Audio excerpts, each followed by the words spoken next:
नमस्कार, आप देख रहे हैं देश रोजाना। मैं हूं बेनजीर हाशमी और खबरों की शुरुआत करेंगे दिन भर की कुछ ताजा हेडलाइंस के साथ। दिल्ली में प्रदूषण को लेकर सुप्रीम कोर्ट में आज हुई सुनवाई। कोर्ट ने एनसीआर में ग्रेफोल स्टेज की पाबंदियों को 5 दिसंबर तक और बढ़ाया। साथ ही कहा 5 दिसंबर तक AQI लेवल में गिरावट देखने के बाद ही ग्रेफोल पाबंदियों में ढील दी जाएगी। बंगाल की खाड़ी से उठे फेंगल तूफान ने मचाई तबाही। केरल, कर्नाटक, तेलंगाना और आंध्र में हो रही भारी बारिश। तूफान पांडुचेरी के कराईकल और तमिलनाडु के महाबलीपुरम के बीच समुद्र से टकराया। यूपी के 5000 किसानों ने किया दिल्ली कूच। पुलिस की बैरिकेडिंग तोड़ी। पुलिस ने किसानों को रोकने के लिए दिल्ली यूपी के जोड़ने वाले चिल्ला बॉर्डर पर जगह जगह की नाकाबंदी। यूपीएससी कोचिंग पढ़ाने वाले ओझा आप पार्टी में हुए शामिल। दिल्ली विधानसभा का चुनाव लड़ सकते हैं। इससे पहले बीजेपी कांग्रेस से मांग चुके हैं लोकसभा का टिकट। पहाड़ों पर हो रही है बर्फबारी। मध्य प्रदेश, उत्तर प्रदेश, राजस्थान के कई जिलों में बड़ी ठंड। मध्य प्रदेश, राजस्थान, उत्तर प्रदेश, छत्तीसगढ़ के कई शहरों में पारा 10 सेल्सियस से नीचे रिकॉर्ड दर्ज किया गया। संसद के शीतकालीन सत्र में लगातार 5वें दिन भी हुआ हंगामा। विपक्ष ने लोकसभा और राज्यसभा दोनों सदन में अडानी और संबल मुद्दा उठाया। वहीं बात करें सोने चांदी के भाव की तो सोना 873 रुपये गिरकर 75,867 रुपये पर आया, तो वहीं चांदी 88,051 रुपये प्रति किलो बिक रही। लेकिन कैरेट के हिसाब से देखें आप सोने के भाव।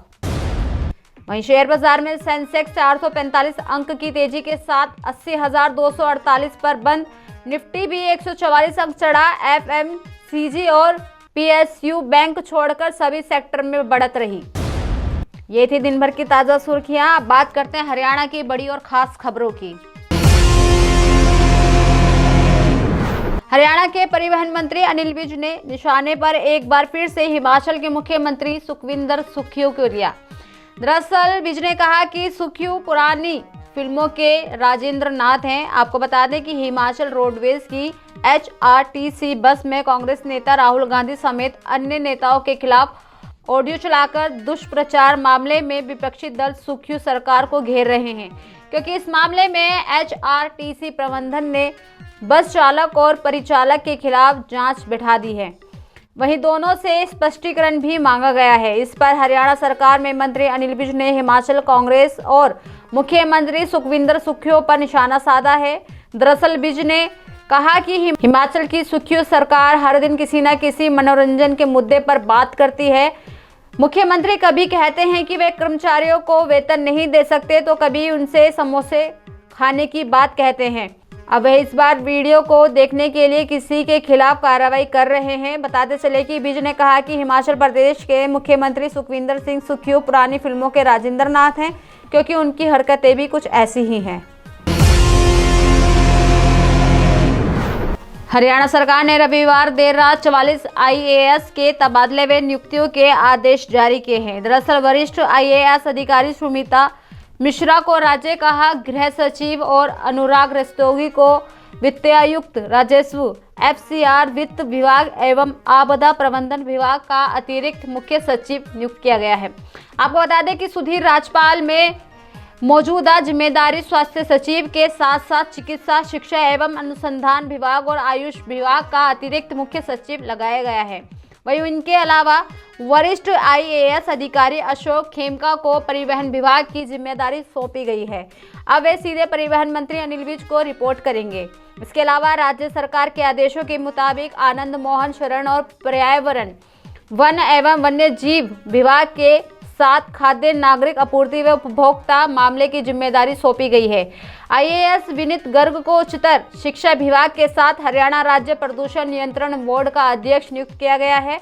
IAS अपूर्वा कुमार सिंह को नगर एवं ग्राम योजना व सहकारी संपदा विभाग और ऊर्जा विभाग का अतिरिक्त मुख्य सचिव, तो वहीं IAS अनुराग अग्रवाल को मौजूदा जिम्मेदारी PWB&R वास्तुकला सिंचाई के साथ हरियाणा सरस्वती हेरिटेज बोर्ड के सलाहकार का कार्यभार भी सौंपा गया है।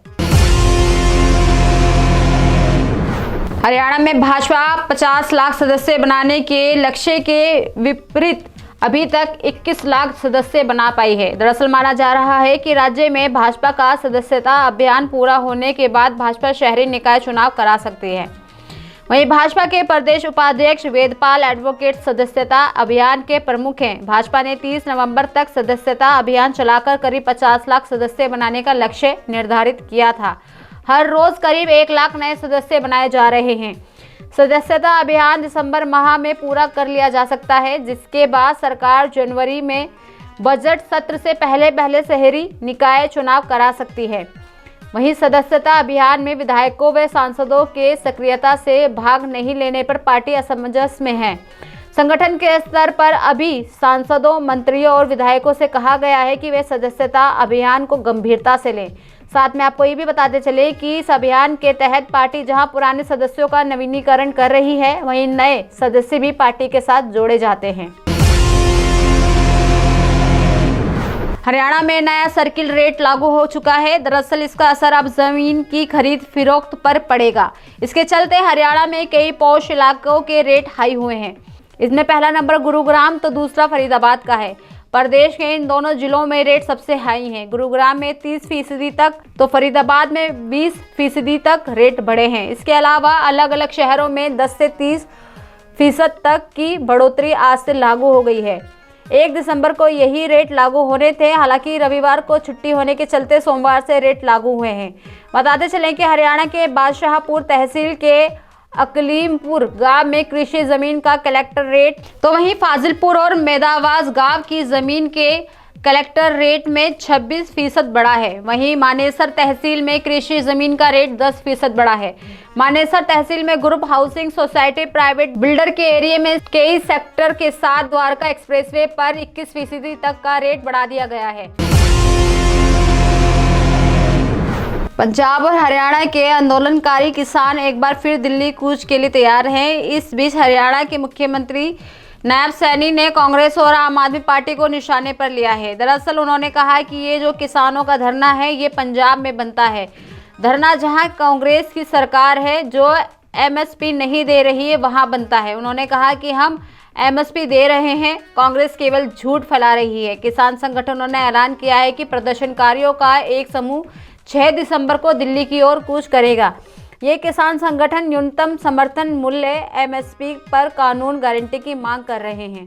वहीं हरियाणा के मुख्यमंत्री नायब सैनी ने आंदोलनकारी किसानों के दिल्ली कूच के ऐलान पर कहा कि पंजाब में और जहां कांग्रेस की सरकार है, किसान भाइयों को वहां आंदोलन करना चाहिए। आपको ये भी बता दें कि संयुक्त किसान मोर्चा, गैर राजनीतिक और किसान मजदूर मोर्चा केएमएम के बैनर तले किसान 13 फरवरी से पंजाब और हरियाणा के बीच शंभू और खनौरी सीमा पर डेरा डाले हुए हैं, क्योंकि सुरक्षा बलों ने किसान के दिल्ली कूच को रोक दिया था। किसान संगठनों के ऐलान को देखते हुए दिल्ली बॉर्डर पर सुरक्षा कड़े इंतजाम कर दिए गए हैं। तो ये थी दिन भर की कुछ ताज़ा सुर्खियों के साथ हरियाणा की खास खबरें। कल फिर होगी मुलाकात ऐसे ही खास खबरों के साथ। तब तक के लिए बने रहिए हमारे साथ और देखते रहिए देश रोजाना। नमस्कार।